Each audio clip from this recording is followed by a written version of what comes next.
Hello, everyone, and welcome to today's District Administration Web Seminar, which is entitled Student Mental Health and Social Emotional Learning, Connecting the Dots from Prevention to Behavioral Intervention, which is brought to you by the generous support of our sponsor, Navigate 360. Now, before we get started, I'd just like to share just a few housekeeping items with you all. For technical support, please use the chat panel, which you can find on the left side of your screen.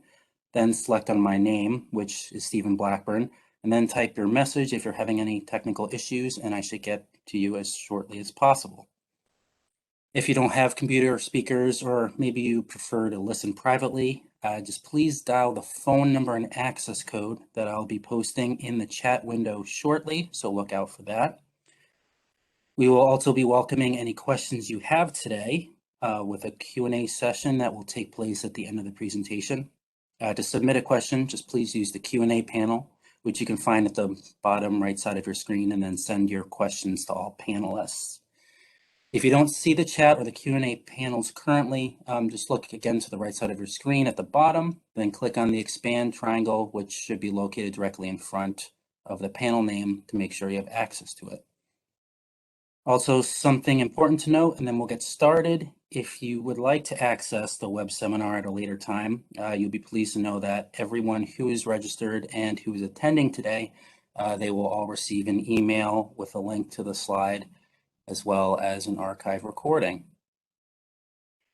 And with that, I'd just like to take a minute to welcome you all and to thank you for coming to hear this webinar today on such an important subject, to learn about how your schools and your districts can improve the mental health of your students and bolster social emotional learning by implementing some of these successful practices employed by some of our speakers today. Speaking of which, guiding us on these important issues are a few veteran leaders in the field of safety and student wellness from the US's 10th largest school district that were chosen by our sponsor here today at Navigate 360.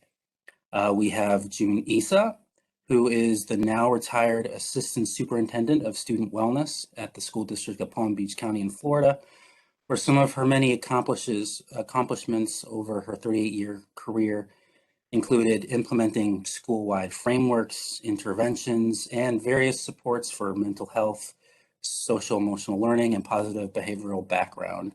Now she currently consults with school districts, assisting them with their inequities in school and discipline practice.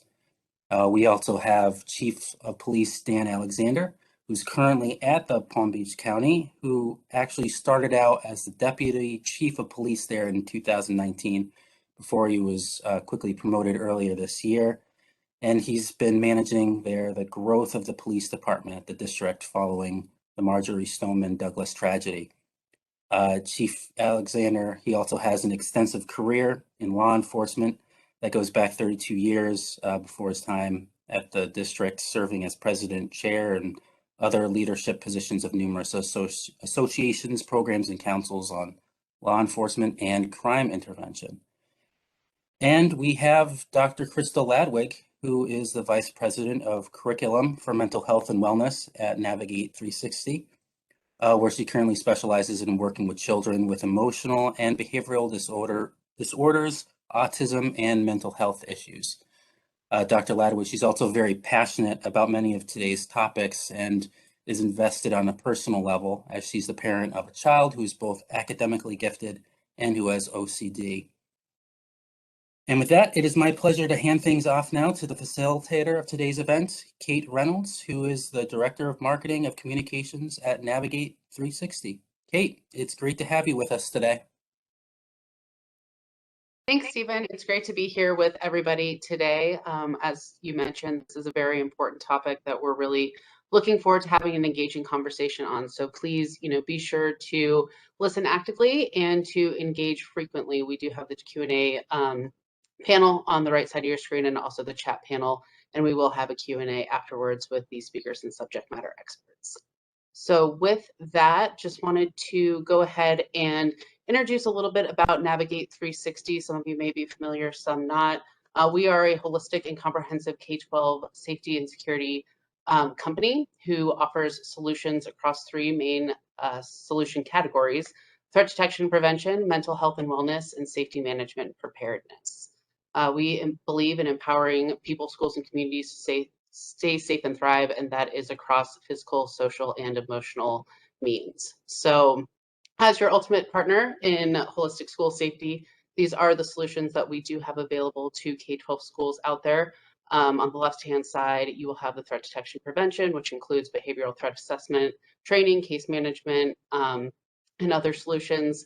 Over on the right side, you have the physical safety solutions from emergency management suites, visitor management, ALICE active shooter response training, and risk assessments.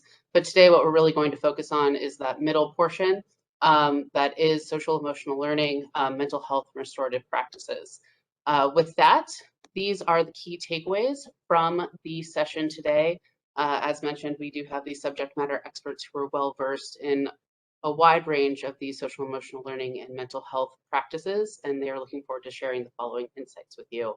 One, the importance of building these SEL skills in students to help them handle difficult situations and learn how to care for their mental well-being and safety.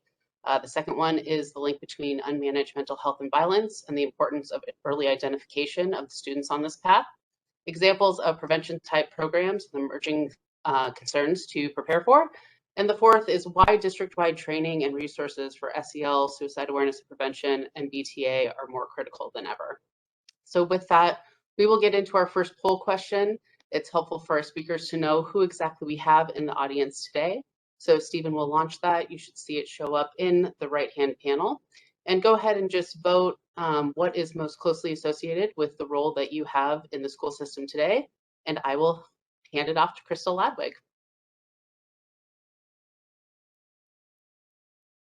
Thanks, Kate. I'm gonna give everybody just a few more moments to respond to that question, and then we'll get going.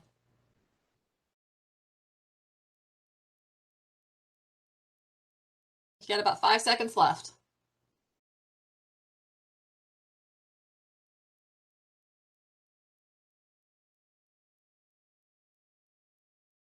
Okay, I believe the poll has closed. Stephen, can we should be seeing you should be seeing the responses over in the polling section on the right side. And unfortunately, mine's kind of closed up a bit. Here we go. So most looks like school counselors at 38%. That's good to know. You know, I gotta say, I'm really glad to have you all here today, and thank you so much for your time. Oh yeah, I just noticed that other did not show up there in that chat. If you know, feel free if you have another role to type that into the chat for everybody, and we'll be glad to we'd like to see who else is here as well. You know, I want to go ahead and kind of look at some of the data around student mental health and social emotional learning that we're seeing over the course of the last couple of years. We've seen obviously experienced as a nation a lot of trauma at all levels, and it has affected our students dramatically as they have feared for their safety, for the safety of their loved ones. Teachers have experienced the same, not just teachers, all school staff have experienced the same fears as they've worked with students and worked with their families and trying to keep their own families safe while they're at school too. I see someone put just a teacher. Oh, you're not just a teacher. I cannot stress enough, all of you that are working in schools right now and throughout this last year, I just commend you for all that you have done to take care of yourself, your families, and of course, all of these students that you're working with. You know, when we look at these statistics that we can find over the course of the last couple of years, and some of these are things we've looked for internally at Navigate 360, others are from outside sources, but we consistently see things that are concerning us. 61% of teens are now thinking more about their physical and emotional safety, and at the same time, less than half of those teens think that schools are doing their best to create an atmosphere of physical and social emotional safety. The result is that kids are coming to school, which should be a safe place for them, often fearing for their health, for their safety. And it's not just the teens. This survey speaks to this, but as I mentioned, we see the same thing happening with teachers and people who work in the cafeteria and the front office, and of course the school nurses who are at the school, often having that most direct contact with kids who have gotten sick over these last few years. The result of all this in teens, the isolation they've experienced during COVID, the confusion, some of this fear and uncertainty, now coming back to school, sometimes with significant learning loss, is significant. We're seeing more than half of 11 to 17-year-olds reporting thoughts of suicide. And at the same time, less than half of those students are feeling connected to other people. And the bottom line is that we are seeing a dramatic increase in mental health claims for teenagers. And as much as that increase is happening, the statistic here is 97%. We also know that there are way too many kids that are not getting the help that they need. Maybe they don't have health insurance. Maybe their families aren't aware of the resources available to them. But we know that number is probably much, much higher. Now that's speaking at a large level, kind of these nationwide statistics. And I'm going to deal a lot of back and forth here with June and Dan, but I'd love to hear from the two of you what you're seeing at the district level and what you're hearing of that students are dealing with in your community. Dan, you want to go first? Sure. From a police department perspective, we usually see different types of indicators relative to what's happening with mental health and some of the issues. So some of the things we look at are tips received, and I asked our folks this morning, we're up about 50% on tips coming in on the threat assessment side of the equation.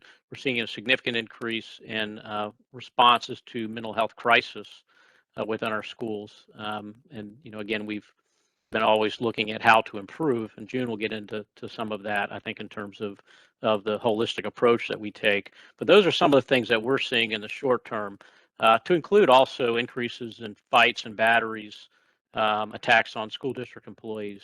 These are all things that I think are symptomatic, not only of, would consider criminal behavior, but also behavioral issues that we're seeing in the schools.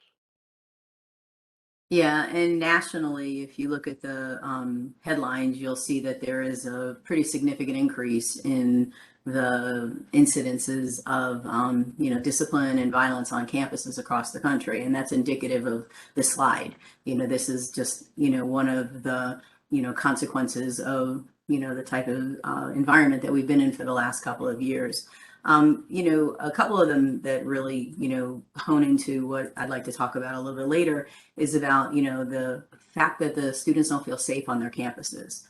We have so many resources on our campuses, and we have so many adult resources, programs, etc. Yet for some reason, they're still continuing not to feel safe. So we need to get down to that root cause so we can, offer them that safety net that they should have. They should walk on our campuses and feel that. So why is that? Is it something in the community? Is it on their ride to school? Is it something that, we're not aware of? And then the other one is connectedness. So a lot of the work that we've been doing here in Palm Beach County, through our social emotional learning initiatives and our other initiatives, talk about connectedness. How do we get the connected, student? Because once they're connected to something, whether it be an adult, a program, or a teacher, or what have you, the success rate for them academically and behaviorally, just spirals upward. So that's what we're looking for. So.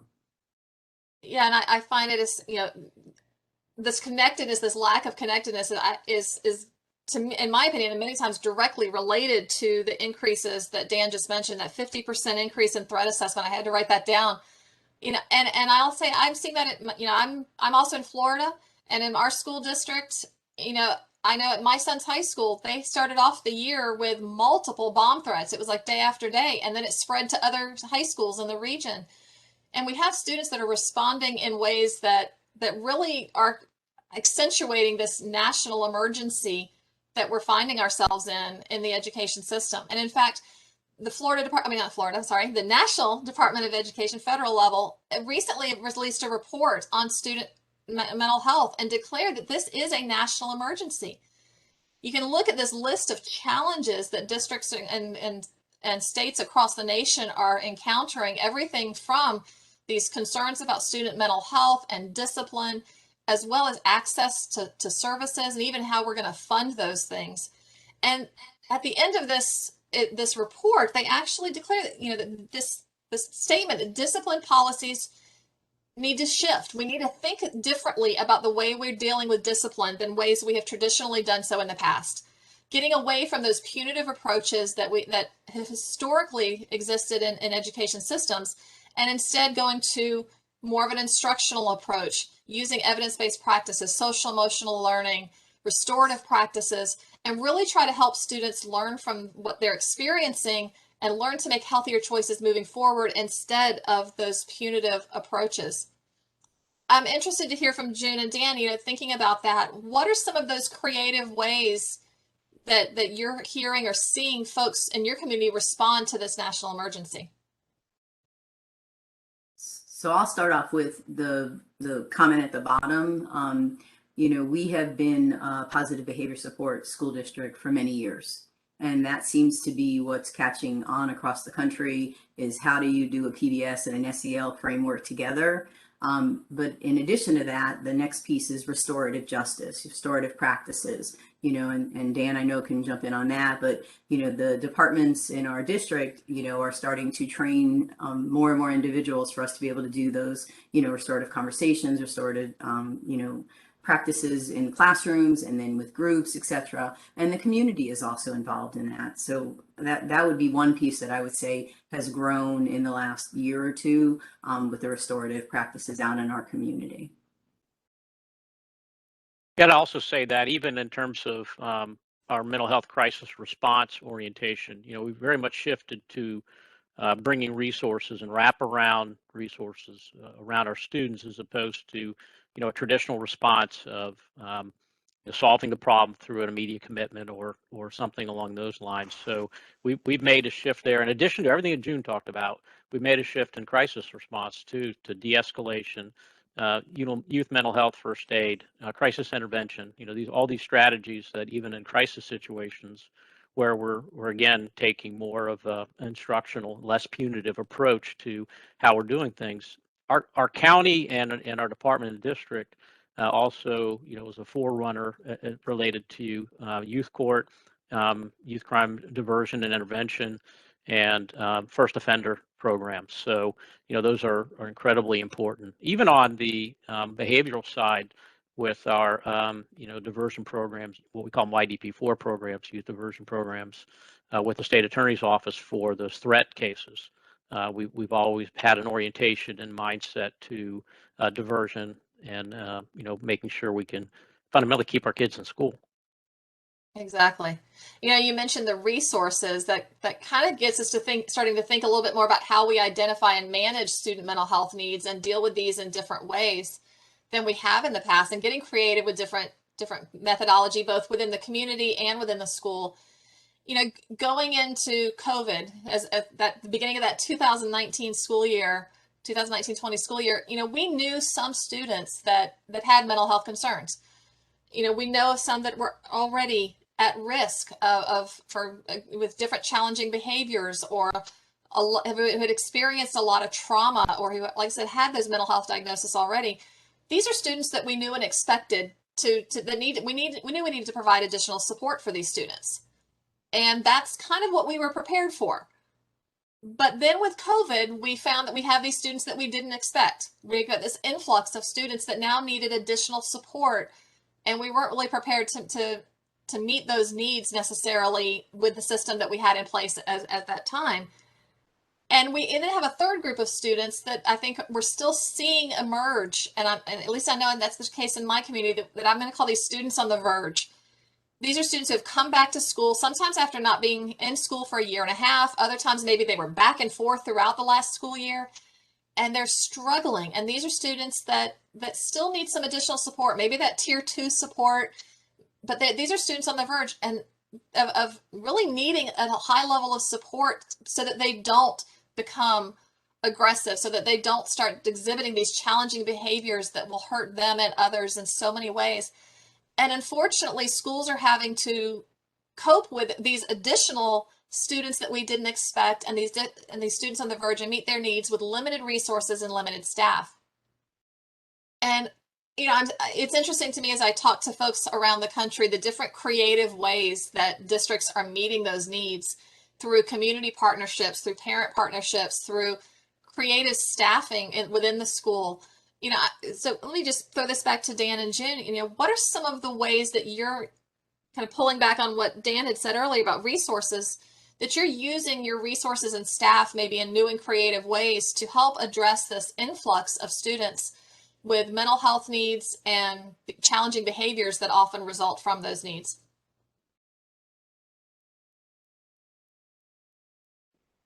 So I'll start. Dan, I'm sure will hit on it also. And in a few slides, you'll see some of the resources that we've been able to employ in our district. Due to the tragedy at Stoneman Douglas a few years ago, we were allocated funds from the state. In addition, we have a very involved community, and they gave us some referendum dollars as well. So we've been able to use the resources. We already had a very strong community support and be able to use those resources for us to be able to employ individuals on campuses.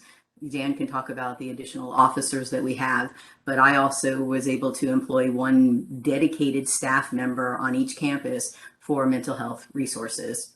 And they're called school-based health professionals. So we've been able to use those resources, but I also, like I said, prior to us even getting those types of dollars, we had strong community support. And I would ask each of you to go out to see what community agencies you have on your, corners that are willing to come in and do some services on your campus for free, because they, can bill for the students, etc. But also it's a win-win.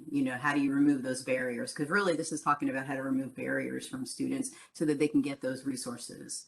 Dan, you want to add to that? I know we're going to touch on it a little bit in a few slides, but we've been fortunate with dollars, but how we've used them, I think, has been, creative and goes back to those recommendations that were in the DOE report. So we're anxious to share those.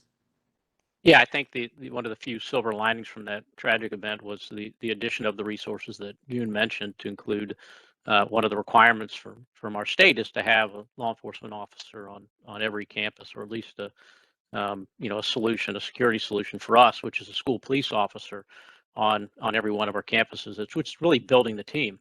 Aside from that, for us, from my perspective, is resourcing those officers with the tools they need to include the things we mentioned earlier, upping our training in suicide prevention, crisis intervention, youth mental health, first aid, I think the whole CSTAG process, I think has been helpful as a resource to us, in terms of systematically working through behaviors. One of the things I want to circle back to is in as much as we've talked about students on the verge and students that we didn't expect, our staff members have gone through this too. We're supposed to be the adults, right? But they're experiencing the same crises that we all are. And I think what's different for school districts is we're in the middle of a political, storm relative to mask mandates, critical race theory, you name it. So, in as much as I don't want to belabor the problem, I think we have to understand that this whole mental health thing applies to all of us. And I think I'm probably just representing many of our district folks out there that are going through a lot and dealing with a lot on their own. Much less trying to help us students out. So, I just wanted to point that out, but say again, I think we've been fortunate in adding the resources we've been able to add in terms of bodies and training, and I think it's been very helpful to us. Yeah, you mentioned CSTAG. For those who aren't familiar, that is a threat assessment system, kind of a framework for threat assessment. If you'd like to learn more about that, you can message us and we can definitely give you some more information about that. We'll can talk about a little bit towards the end if we have time here, but we can definitely message you with a lot more information about CSTAG if you'd like to hear more about it. But Crystal, before you move on, I just also want to just say one thing. Something that has really been a good leverage point for us here in Palm Beach County is the coordination between what would be my side of the shop, which is the academic side of the shop, and Dan's side of the shop. We don't move in any program or initiative or anything without talking to them. And pretty much they've been as, forthright as they can on our side. So CSTAG, both sides of our shop work on that. Threat assessment, both sides. We work together for our mental health. And we're going to talk about that a little bit more. But I think that has been a pin that has just really allowed us, to just put everything together. The coordination between the two shops has really just solidified our resources and our folks. Yeah, and I know that's something that you and Dan are going to keep talking about a little bit more throughout today's presentation, and that's actually kind of a nice transition, June, for our next slide, to even talk a little bit more about that relationship between mental health and the threat of violence to self or others. So I'm going to let you kind of run with this a little bit and share a little bit more about how that's playing out there in Palm Beach County with in your district with you and Dan. So we'll talk about it again in a bit, but just bear with us as it relates to the fact that going back to prior, to COVID, I mean, there was a time before COVID where we actually had a lot of resources that we were working on, and we're fortunate because those were in place as we went down to lockdown and as we're coming back. But again, we have a collaborative here in Palm Beach County where we sit down at a table with our outside agencies and sit down and talk about, the students who are having mental crisis. We have Baker Acts here in Florida, and it was really important that we talk about that link between students who are having mental health crises and the resources that they need to be successful, and how do we do that. So that's where the conversation started with Dan's shop and my shop, and I'm going back 10-12 years ago when we started what we call school-based teams, which is where we talk about the whole student and we talk about the resources that are needed for them. Dan, did you want to jump in for any part of this as it relates to the students who are threatening on campus? No, only to say that we established that a while ago, and again, we've kind of been building on that as we've received additional training and understanding through the process, to include a lot that we learned out of Marjorie Stoneman Douglas and the research that's gone into threat assessment. And we continue to have that process evolve. As what we had built previously and what it looks like now are not the same. We've learned, lessons learned. Stoneman Douglas taught us, COVID taught us, everything that we've had to, process through has taught us how to strengthen our supports on campuses. But more importantly, Crystal, back to your point, is how do we identify those students? Where are those students? Some of them we see through their actions. Some are a little less, vocal or visual, but they're suffering and they're struggling. How do we identify them? And that's really an important part for every school district to see. Dan has talked a little bit about youth mental health first aid, and I'm going to talk a little bit about prepare and teen mental health as well. So that then actually brings me to a question for you and Dan, and thinking about how do schools address the rise in mental health and the mental health needs of students. And I'm going to send this to you first, June, this time. And thinking about some of the specific actions that you've taken to address that rise in mental health needs in your district. Okay. If we can go to the next slide, that'll pretty much start the conversation with more specifics. I'm sure looking at the group of individuals that we have through the chat and what their roles were, most of you are familiar with the multi-tiered system of supports that we've had for years and response to intervention. Over on the left-hand part of the slide, you see the traditional triangle. We've had that for a number of years, and we have what we give all of our students, what do we give some of our students, and what do we give the few students. Palm Beach County has transitioned to a continuum. We wanted a continuum and an integrated framework for us to be able to offer social, emotional, and behavioral supports. So instead of it being a triangle where a child falls on the triangle, it's a continuum. What do they need? What are their specific needs, and what can we offer them? So this one really focuses a little bit more on social and emotional learning. We are a CASEL district. We do follow the CASEL framework. We have intentionality. We do explicit lessons. We have themes of the week, themes of the month. We have book studies, etc., that are all going to build off of the social and emotional learning, capacities of our students. But we understand that we're going to have students that the core or universal is not going to be successful. So what do we offer beyond that? And, we've been very fortunate, as I've mentioned here previously. Back in 2003, I had a grant from the federal government, which allowed me to go out to our community agencies and see if they would partner by giving services on our campuses.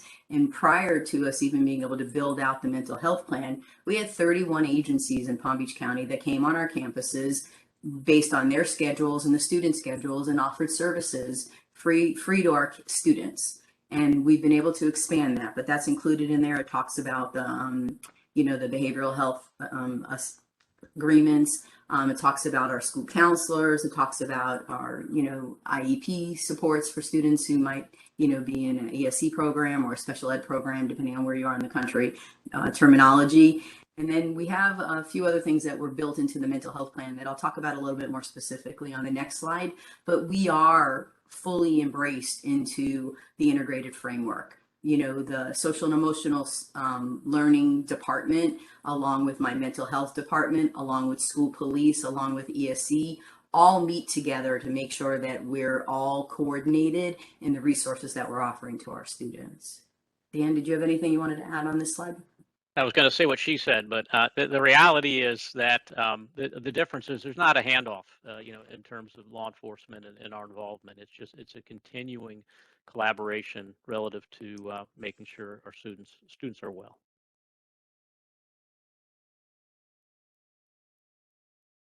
Crystal, I don't know if you wanted to go to the next slide or you want to. Yeah, thanks. Yep, there we go. So Yeah, I mean, yeah, go ahead. Go ahead, I can wait.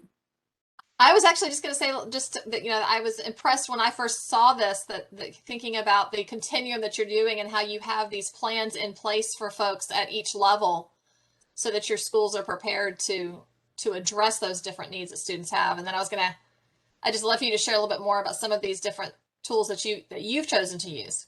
Absolutely. So what you're looking at depicts part of our school behavioral and mental health framework. And it was designed to assist our schools with evidence-based social and emotional supports, behavioral interventions, and our mental health supports. And again, evidence-based is going to be a requirement. We don't put any programs into our school centers unless they are evidence-based. Again, I mentioned we are a Castle district.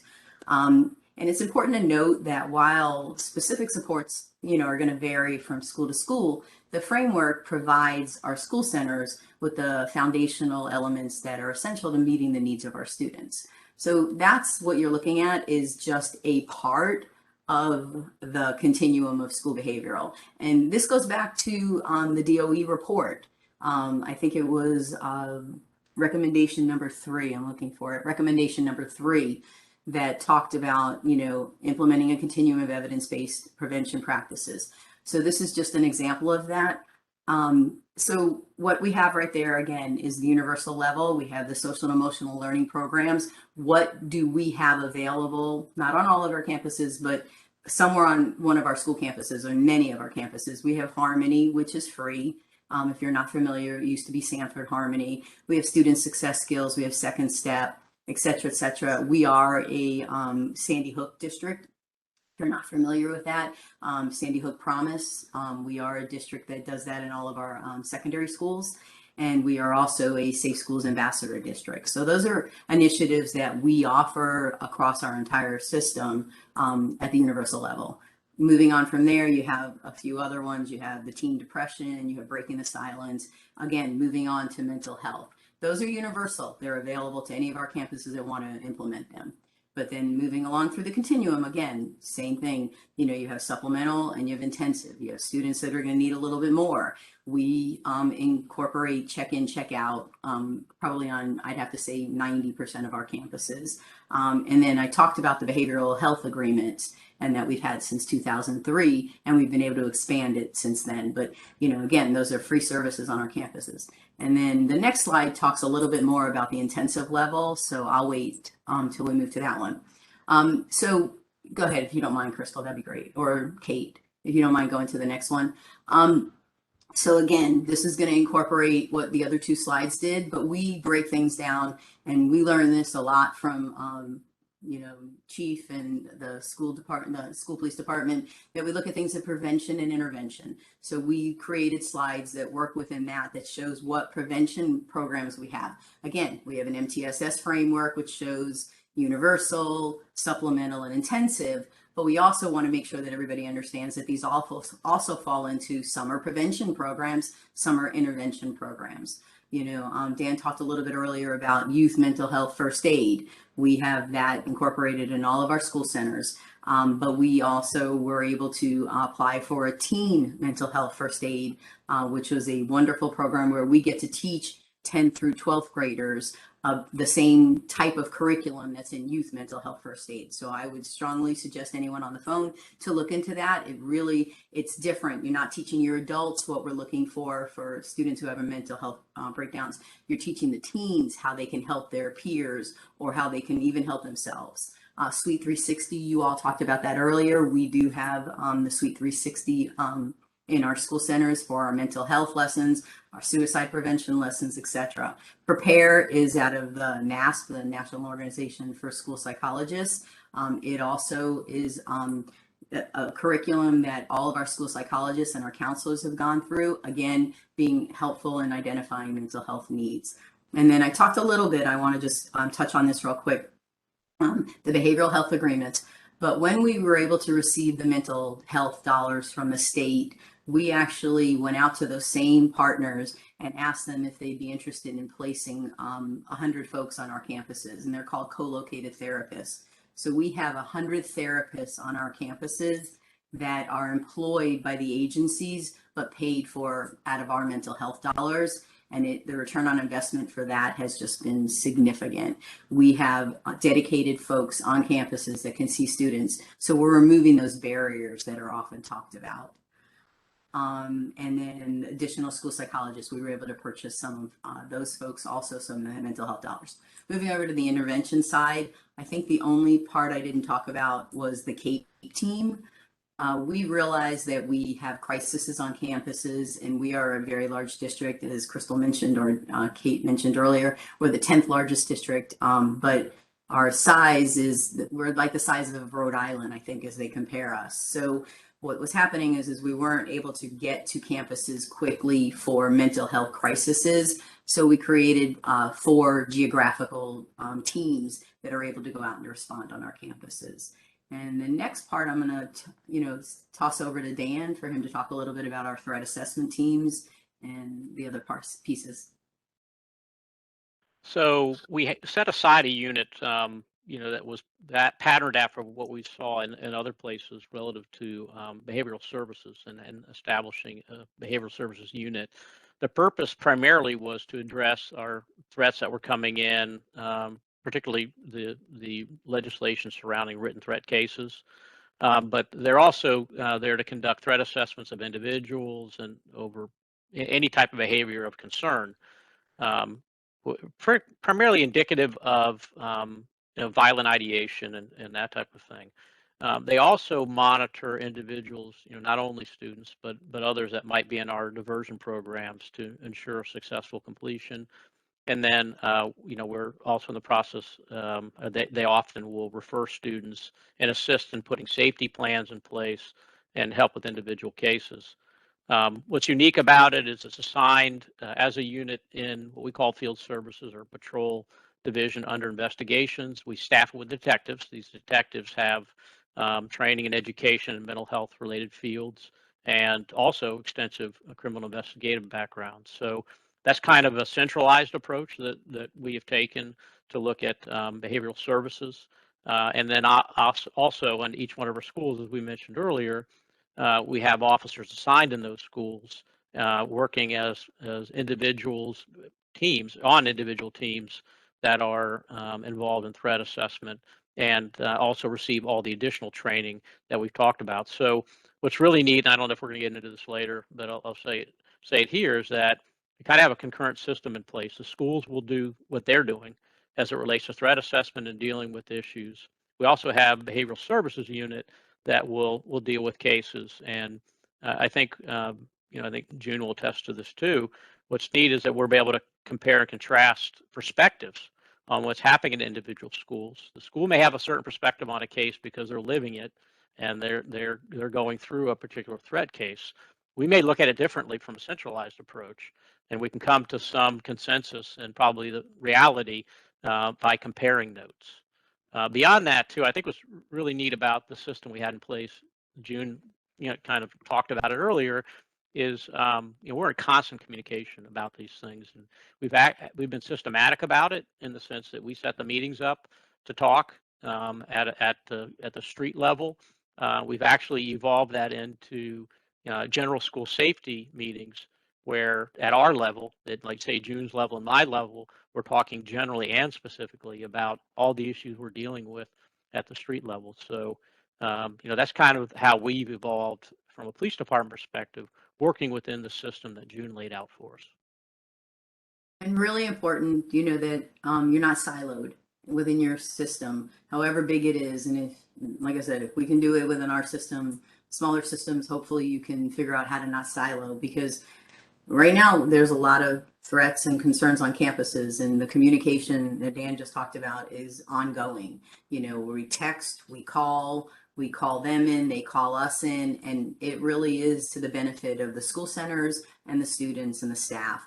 We meet regularly to discuss some students, but we also talk about school centers, what additional supports are needed, how things are working and what have you. But I think that's key to the success of any program, is that you not be siloed, and that everybody leave their not, I don't want to say ego at the door, but they leave their thoughts of what it should look like at the door, so that the dialogue is open and that we can learn from each other and support each other and be able to build the best system for our students and staff. As I've listened to both of you today, there's kind of two things that keep coming to mind. One is, it's obvious that there's a great relationship here between the district, different community supports, and law enforcement. That doesn't always come naturally in many places. So I'm going to ask two questions, one at a high level and then one thinking more school-based. At that high level, what would you recommend for a district that's wanting to develop this type of relationship between the school, the community, and law enforcement, to help them get started to have the collaborative relationship both on the prevention and intervention side that you all have developed? Dan, you want me to go first? Yeah, go ahead. I'll go back to kind of what I was saying earlier, is that somebody has to spearhead the first conversation. If it's not taking place, somebody has to have that courageous conversation saying, we're not doing what we could be doing. I saw this model, make a phone call down to Dan or somebody, in the district, and say, I saw this model, they did it, how can we do it? That's first and foremost. You have to have somebody who can step up to that. And then the second is that, really everybody has to leave preconceived notions and what we've been doing, if it's not working, at the door, so that we can come up with a better plan. And that has to take place. Dan touched on it earlier, but our state's attorney office and the other police entities that, Dan coordinates with regularly, that's another piece. How do you bring them to the table? You can't do this just as a school center. You have to do this as a community. So how do you bring them in? And so, we have Children's Services Council and other large organizations here that want to partner with us. Find those folks and then see how they can help us. That's how we did it in the beginning. Dan?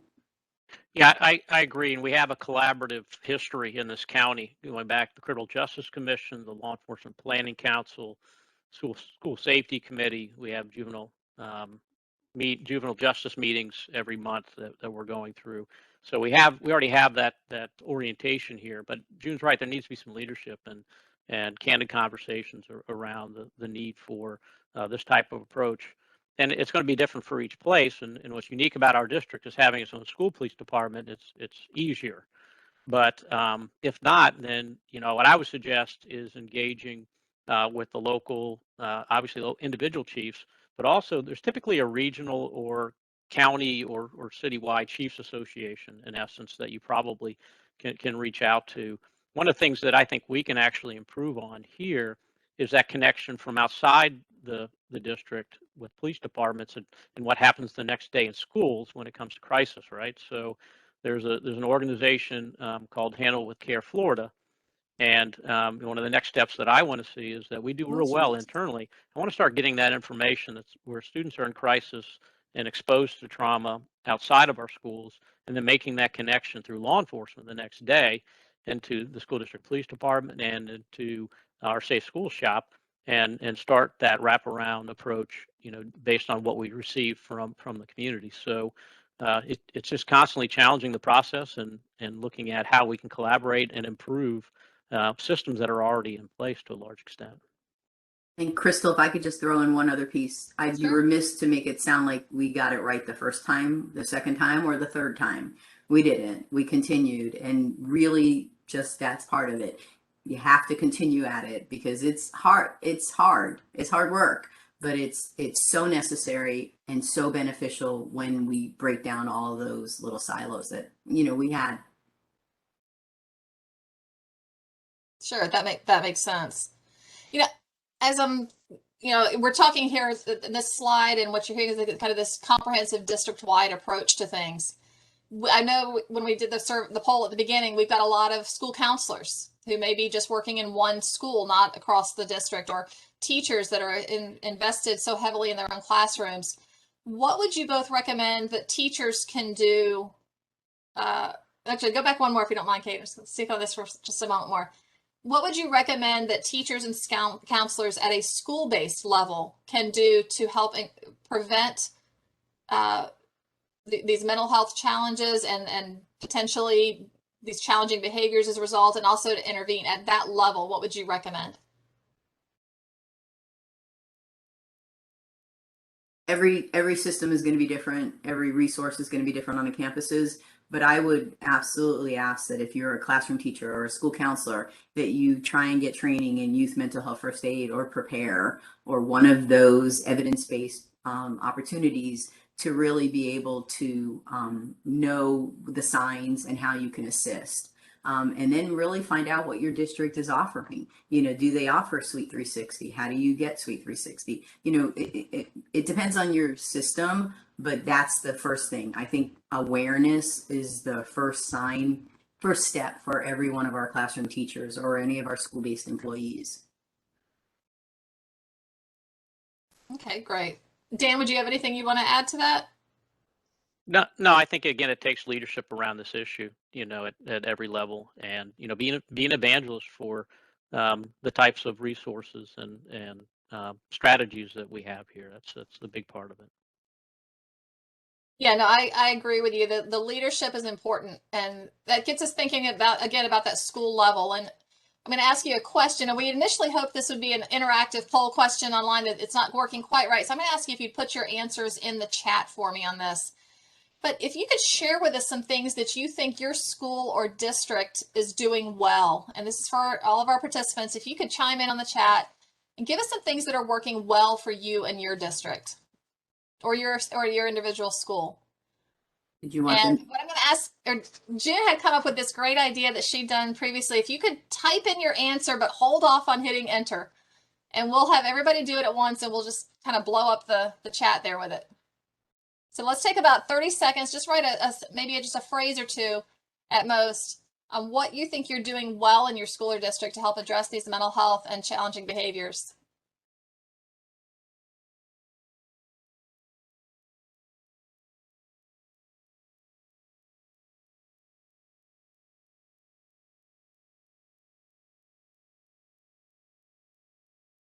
All right, let's take about 10 more seconds. All right. Let's go ahead and do it. Everybody go ahead and hit enter. Wow, getting lots of ideas. I'm just going to call out some of the ones that are coming up. Implementing free resources through local prevention organizations. That's a great one. I know in my district, we have a university nearby, using those university resources. Offering professional development on ACEs. That's awesome, because that fits so much with this, that the trauma that kids have experienced is having this direct impact on their mental health and on these challenging behaviors, especially if they don't have the skills to respond to those. And again, and that's where SEL becomes so important in helping kids on a preventive side develop those social emotional skills, the self-awareness, the self-management, the relationship skills, the social awareness, and the responsible decision making that it takes. Are there any of these that are jumping out at you, Dan or June? So I'm seeing that there's some folks that are using some, not reset rooms, but we have also those kind of rooms. so that we have an opportunity to reset ourselves. A lot of social emotional. I saw Ruler in there. I saw Rachel's Challenge. Those are all amazing initiatives. So it's wonderful. And I see that there are some of you that already have your agencies in your campuses. So that's wonderful. I just kind of trying to go through all of them. Again, Castle, if you're not familiar with Castle, I certainly, think that looking up their framework because of the building relationships. A lot of what you wrote in there was about building relationships and how you do that and sharing the wealth with others around your district. I think that's great. Yep, a lot on SEL. So, it's a lot of SEL, a lot of SEL in there, which is great. That's and, great. It the other is, and thing, that's going to get a lot at that prevention side of things. When kids have the foundation of knowing how to care for them, their social and emotional skills, they're learning the coping skills to cope with their mental health, to proactively care for their mental health. It helps so much to prevent on the prevention side, but even when then something does happen, it helps them understand how to respond if they do experience trauma, if they do, like we all have experienced these unprecedented events in our lives, helps them get that additional support. So that actually brings me to my next question. And again, I'm going to ask you to put it in chat since our interactive piece isn't working. I'd love to hear where you think you could use some additional support. And that could be some additional questions that you'd like our panelists to answer today. Or if there are some of these programs that we've talked about that you'd like additional information from. But even thinking outside of the box, are there things that you wish, supports that you wish you had at your school or in your district that you don't have? So let me give everybody just a few moments to go ahead and put those answers in.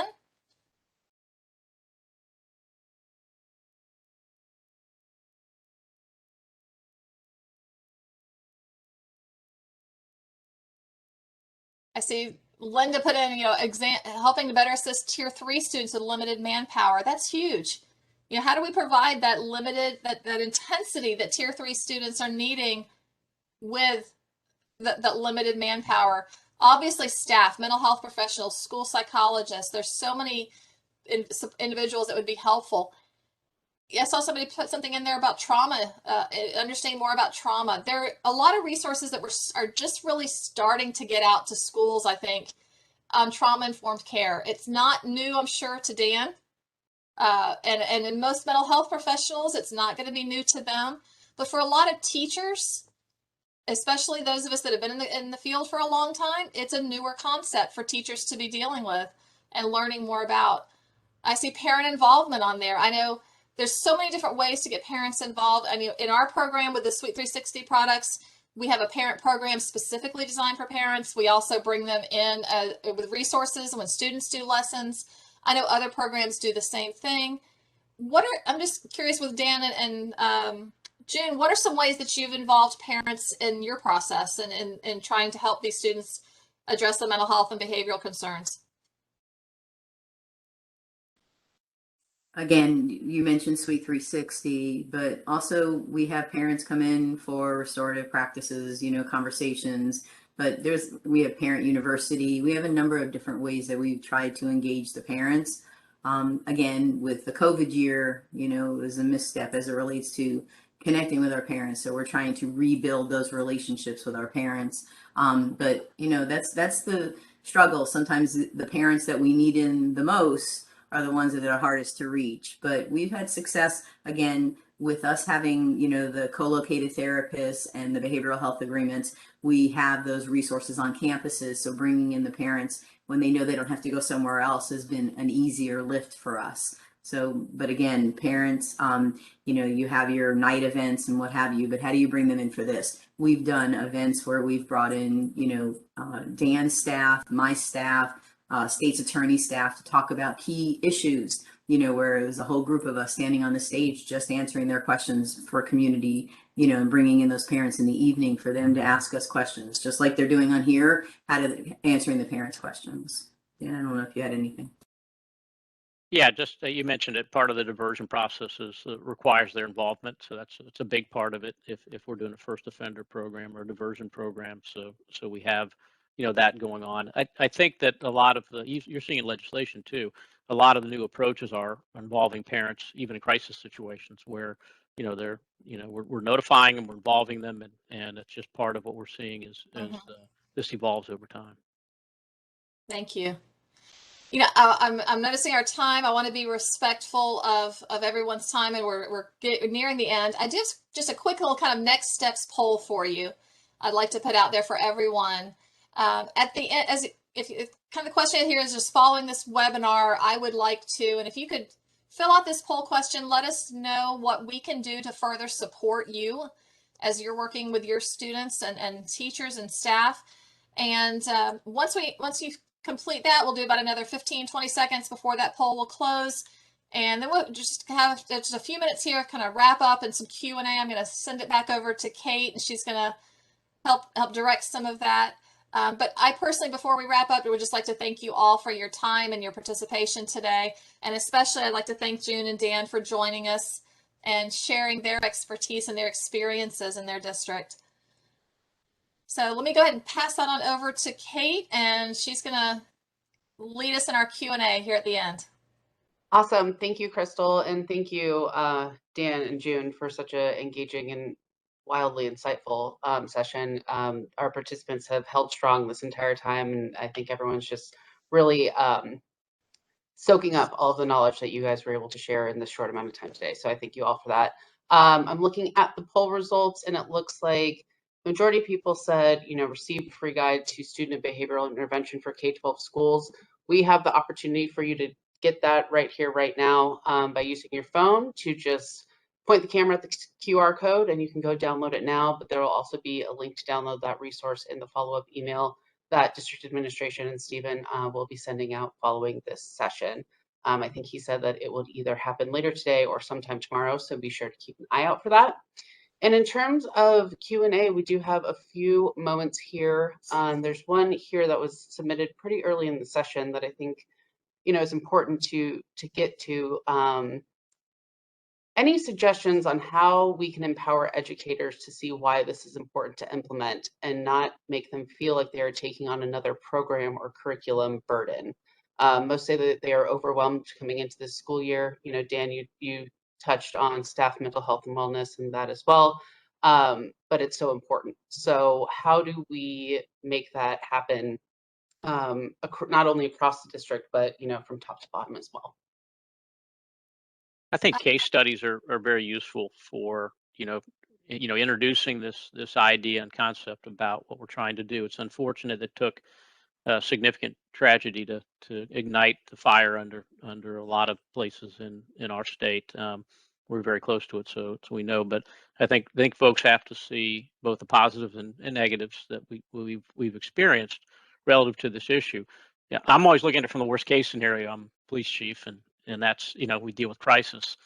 We don't want our kids to get to that point. We don't want that pathway to continue. So from my perspective, in an educational and intelligent and rational way, to introduce these concepts, introduce the case studies, introduce some case studies that show success that involve a multidisciplinary approach to dealing with mental health and crisis and on a day-to-day basis. Yeah, and I would add, the truth is teachers are dealing with this anyway, because these kids are in our classrooms, they're walking in our doors, and some of them are already in crisis mode. And sometimes it's that teacher that has the greatest impact, or that school counselor that can reach out and say, hey, I care. How are you doing today? Do you need somebody to talk to? That can just be so powerful. And teachers are doing this anyway. Really providing SEL instruction or some intervention programs, it's really meant to support students to maximize their learning. And we see this in the research, that students who participate in these high quality SEL programs actually increase academic test scores. And teachers report, that participate in these, they report a lot of benefits too, because they're spending less time dealing with the challenging behaviors and the crisis and more time teaching. And I think a lot of times just helping teachers understand, we're not trying to add one more thing to your plate. We're trying to help you deal with what's already on your plate. It's just in a slightly different way than they may have done in the past.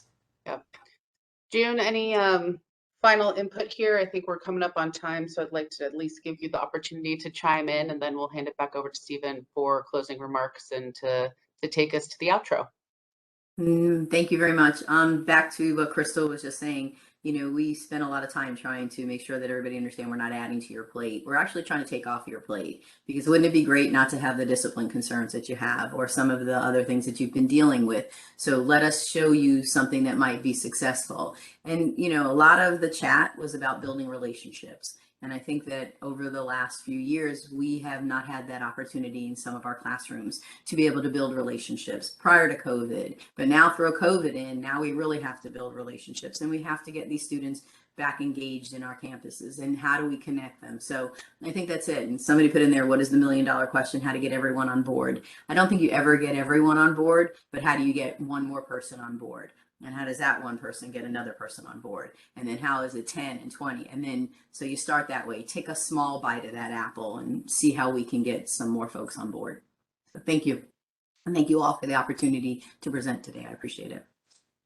Awesome. Perfect. Thank you very much. I mean, that's all the time we have for questions, but I did see a few questions in the Q&A that we didn't get to today, and that's completely fine.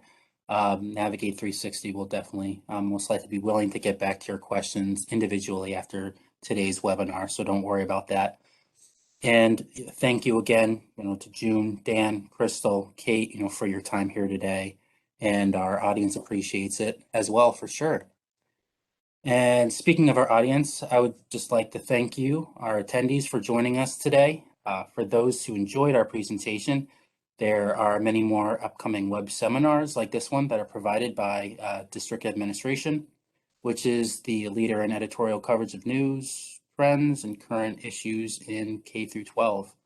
Our wide range of readers here subscribe for free and stay up to date with us through our print magazine and our newsletters, as well as our web seminar like this one.